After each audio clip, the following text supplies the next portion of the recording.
বা আব্বার রাখা এটা আমার নাম। আচ্ছা আমি বক্তা, এটা আমার নাম না এটা আমার গুণ? হ্যাঁ, গুণ, আমার সিফাত, তাই না? আমি ডক্টর, এটা কি? আমার গুণ। আম, আম, হিমসাগর, আমার না হিমসাগর, হিমসাগর ওটা তার নাম, তাই না? আমটা খুব মিষ্টি, মিষ্টিটা তার নাম না তার গুণ? গুণ। আল্লাহর একটাই নাম, তার নাম আল্লাহ। বোঝাতে পেরেছি? বাকি থাকলো 99টা শব্দ, তাই না? মানে থাকলো আপনার 98টা, তাই তো?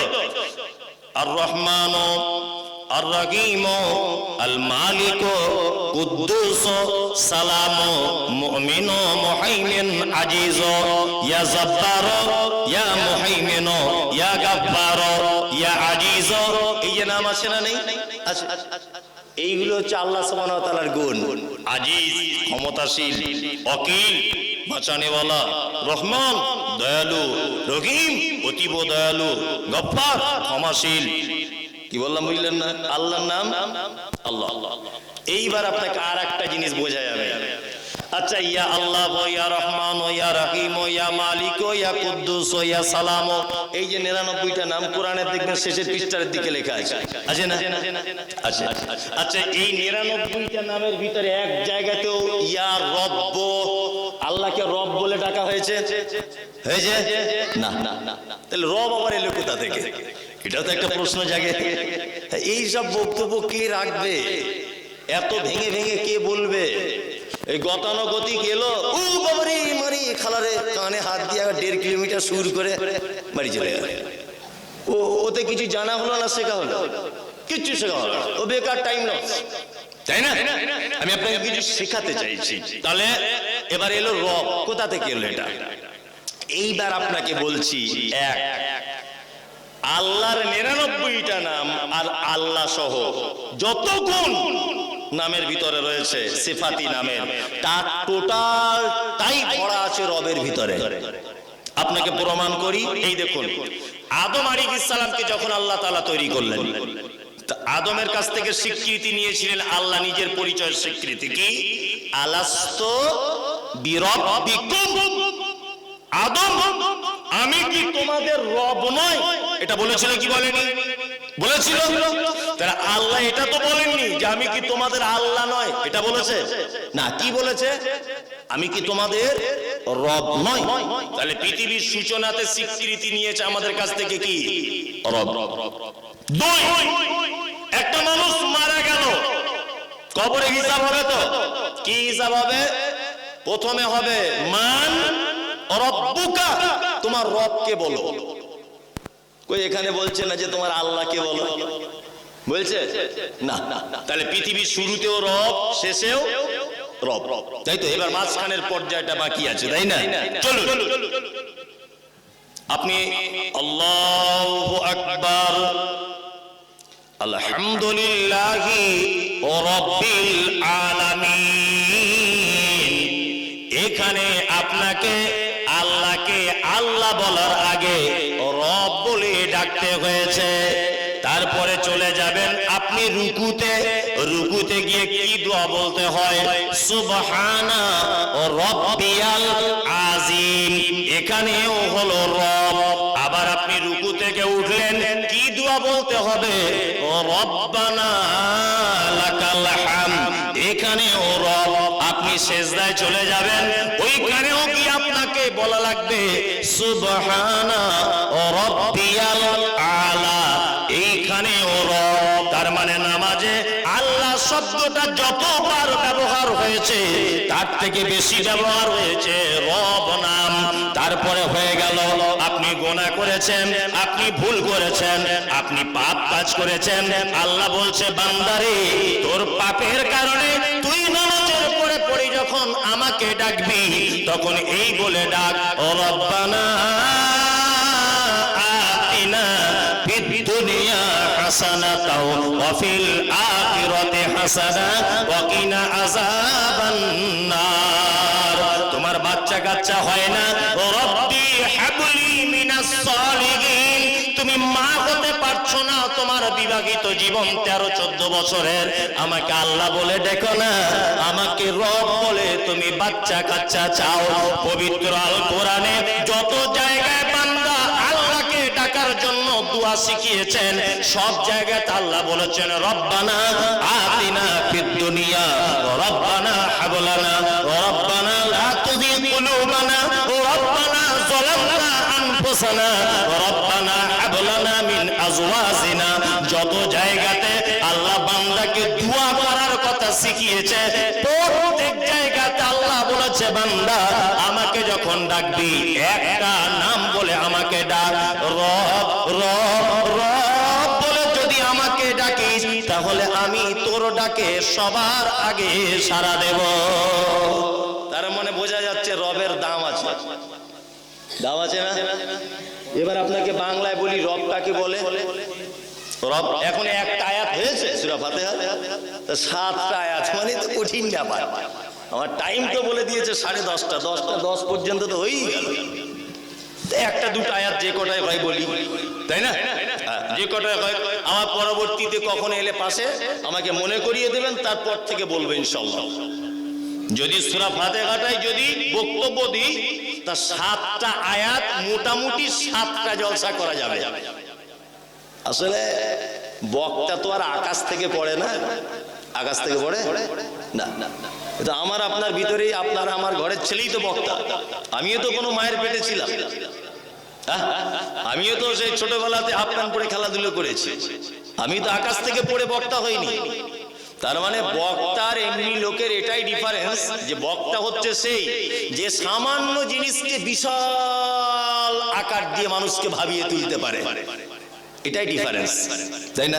এটা আপনি অন্য কাউকে যদি বলেন সূরা ফাতিহার বাংলা শোনা, ও 10 মিনিট পরে সব শেষ করে দিয়ে আর কিছু খুঁজেই পাবে না, তাই না? জি, আমি আপনাকে রবের বাংলা বলে দিই। আমার দিকে ফিরুন। ও রব মানে যাহার যেখানে যতটুকুন প্রয়োজন বিনা চাওয়াতে যিনি দেন তিনি রব। বুঝাতে পেরেছি? যাহার যেখানে যতটুকুন প্রয়োজন বিনা চাওয়াতে যিনি দিয়ে দেন তিনি কে? রব। আপনার স্ত্রীর পেটে বাচ্চা, আপনার স্ত্রী, তা আপনি দোয়া করছেন আল্লাহ আমাকে একটা ছেলে দাও, একটা ছেলে দাও। আপনার মা দোয়া করছে আল্লাহ আমার বৌমার একটা বেটা দাও। আপনার শাশুড়ি দোয়া করছে আল্লাহ আমার বড় বেটির একটা বেটা দাও। সবাই দোয়া করছে। আপনি ইমাম সাহেবকে গিয়ে 20 টাকা চা খাইয়ে বলছেন ইমাম সাহেব আমার স্ত্রী প্রেগনেন্ট, একটু আমার স্ত্রীর জন্য দোয়া করবেন। ইমাম সাহেব দোয়া করছে আল্লাহ একটা ছেলে দাও। সবাই দোয়া করছে, করছে না? সবাই করছে। কারোর একটা দোয়া কবুল হয়ে গেল। এবার আপনার ছেলে পৃথিবীতে হয়েছে, আপনার স্ত্রী পেট থেকে বার হয়ে এসেছে। আচ্ছা, আপনি দুয়ার মাঝখানে কোনোদিন এটা বলেছিলেন যে আল্লাহ আমার বেটার হাতের আঙুলগুলো যেন 10টা হয়, নাকে যেন ছিদ্র করা থাকে, নিঃশ্বাসটা নিতে হবে, পেচ্ছাপ পেড়া রাস্তাটা যেন ক্লিয়ার থাকে, ও যে কথা বলবে এই স্পিকিং পাওয়ারটা যেন ওর ভালো হয়, মাথার চুলগুলো যেন একেবারে সে লাল না হয়ে যায়, সাদা না হয়ে যায়, যেন কালো হয়, আপনার ছেলের পায়ে যেন 10টা আঙুল যেন থাকে। এই দোয়া কেউ কোনোদিন করে? কেউ করে? শুধু এতটুকুই দোয়া করে আল্লাহ আমার বেটাকে একটা বেটা দাও, আমার বৌমাকে একটা বেটি দাও, এই দোয়াই করি, তাই না? এইবার আপনাকে একটা কথা বলি। আচ্ছা, নেপালে মোবাইলে দেখেছেন নেপালের যে ছেলে মেয়েগুলো তাদের নাকগুলো দেখবেন এইরকম, কি বলে? ভোতরা, কি বলে? মোচা না মোচা, যাই হোক মোচা না, যাই হোক এরকম সবার, তাই না? সবার, নারী পুরুষ সবার।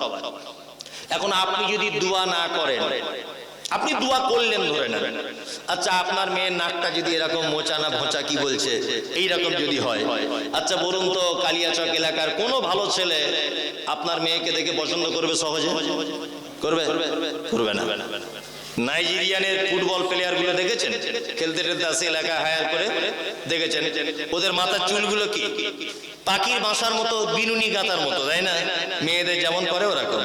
আর কালো একদম কুচকুচ কুচকুচ কুচকুচ করে, আর এই রকম তাগড়া জওয়ান লম্বা সেই রকম ফিগার, ঠোঁটগুলো মোটা মোটা মাটির দিকে ঝোলা। কালিয়াচকের কোনো মেয়েকে যদি বলা হয় এই ছেলেটাকে বিয়ে করবে, কি বলবে? তুই কর, আমায় কেন বলতে আসছিস? এটাও বলবে, বলবে না? আল্লাহ বলে আমার নাম রব। রব কাকে বলে দেখে যা। আমি আল্লাহ যাকে নেপালে বানিয়েছি তাদের প্রত্যেকের নাকগুলো ভোঁতরা। নাইজেরিয়ানের মাটিতে যাকে বানিয়েছি সবার মাথার চুলগুলো পাখির বাসার মতো। আর কালো কুচকুচে দেখতে নারী পুরুষ সবার ঠোঁটগুলো মাটির দিকে ঝোলা। আর সেই রকম তাদের চেহারা, তাদেরকে দেখে পশ্চিম বাংলার কালিয়াচকের মেয়ে পছন্দ করবে না। আর তোমার বেটির নাকটা যদি নেপালিদের মতো হয় তাহলে তোমার ভালো ছেলে কেউ পছন্দ করবে না। আল্লাহ বলে আমার নাম রব। নেপালে যাকে বানিয়েছি নেপালিদের মতো করে, নাইজেরিয়ানে যাকে বানিয়েছি নাইজেরিয়ানদের মতো করে, যাদেরকে বানিয়েছি পশ্চিম বাংলার কালিয়াচকে সবার নাক উঁচু, সবার মাথার চুল যেমন তোমার বেটারটাও তেমন। আমার নাম হলো রব। তুমি চাইবে না তোমার বেটার ব্যাপারে কিছু তুমি বলবে না। আল্লাহ আঙুল দাও, পেচ্ছাপ করা রাস্তা দাও। আল্লাহ দাঁত দাও সাদা সাদা, নাইজেরিয়ানদের মতো চোখ দিও না, চুল দিও না।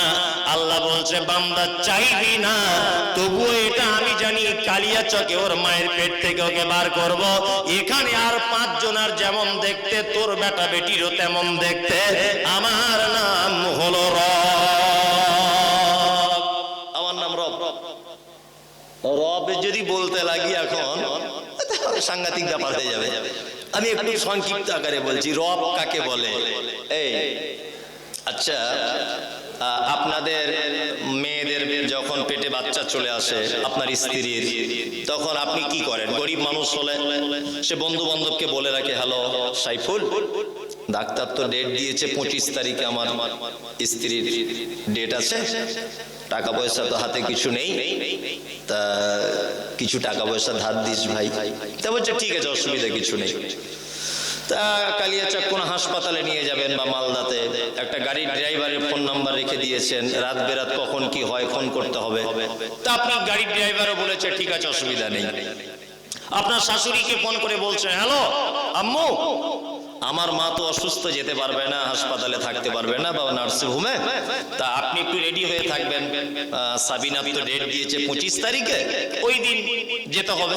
তা ভালো, 25 তারিখেই আপনার স্ত্রীর বেদনা শুরু হয়েছে, আপনি ওকে গাড়িওয়ালাকে গাড়ি করে নিয়ে মালদায় চলে গেলেন সদর হাসপাতালে। মাইক অ্যানাউন্স করা হচ্ছে, বাবরগোনায় আব্দুল্লাহকে আপনি দেখা করুন এত নম্বর ওয়ার্ডে, আপনার স্ত্রীর বেটা ছেলে হয়েছে। ও তখন বগল বাজাতে বাজাতে ছুটছে, ছেলে হয়েছে বলে কথা, ছুটছে। ছুটেই গিয়ে বাচ্চাটাকে কোলে তুলে নিল, নাসেরা কোলে তুলে নিল, আয়ারা কোলে তুলে নিল, ওর নানি কোলে তুলে নিল, আরো আত্মীয় স্বজন তারা সব কোলে করে নিল, ওর মা নিজে কোলে তুলে নিল। ওকে মাটিতে ফেলতে দেয় না, দেয় না। ঠিক তেমন আপনার বাড়িতে দেখবেন যাদের বাড়িতে গায়ে গরু আছে, এই গরুরও কিন্তু পেটে বাচ্চা থাকে, থাকে না? একটা মেয়ে তার পেটে বাচ্চা যতদিন রাখে, একটা গরু তার পেটে ততদিন বাচ্চা রাখে। কি বললাম বুঝলেন? আপনি এই পৌষ মাসের কোন শীতে দুতলার উপরে শুয়ে আছেন, আমি রব দেখাচ্ছি আপনাকে, দুতলার উপরে শুয়ে আছেন। আপনার প্রেগনেন্ট যে গরুটা ছিল ওর পেটে যন্ত্রণা শুরু হয়েছে, ওর ব্যথা শুরু হয়ে গেছে। ও রাত 2টো বাজে, আপনি তো ঘুমাচ্ছেন নাক ডাকিয়ে, ও তখন গোয়াল ঘরে একবার উঠছে একবার বসছে। অক্লান্ত পরিশ্রমের পরে নিজে রস করে মাটিতে শুয়ে পড়ে তার বাচ্চা জন্ম দিয়েই দিয়েছে। অনেক সময় ছাগল গরু একা একা গোয়াল ঘরে বাচ্চা জন্ম দেয় না, কেউ না থাকলে হয় কি হয় না? বাচ্চা জন্ম দেওয়ার পরে গাভীর চোখ দিয়ে পানি পড়ছে, আর গাভী তার বাচ্চাকে বলছে, বাবু তোর নানিও নেই, তোর দাদিও নেই, আদর করার মতো কেউ নেই, তোর কে তোকে কোলে তুলে নেবে? কনকনে শীত, বাচ্চাটা মায়ের পেট থেকে এসেছে, গায়ে সব লালা ভর্তি, রক্ত ভর্তি, কে পরিষ্কার করাবে? গাভী তখন মা তো জিভ দিয়ে চ্যাট চ্যাট চ্যাট চ্যাট করে চাটছে, চেটে তার বাচ্চার গা পরিষ্কার করে চেটে দিল। রব দেখাচ্ছি আপনাকে। এবারে বাচ্চাটা আস্তে আস্তে করে কাঁপতে কাঁপতে ওর মাকে বলছে, মা খুব কষ্ট করে পৃথিবীতে এলাম, বার হতে খুব কষ্ট হয়েছে, একটু দুধ হলে ভালো হতো না, গরম গরম। তখন গাভী বলছে আস্তে আস্তে করে, ওঠ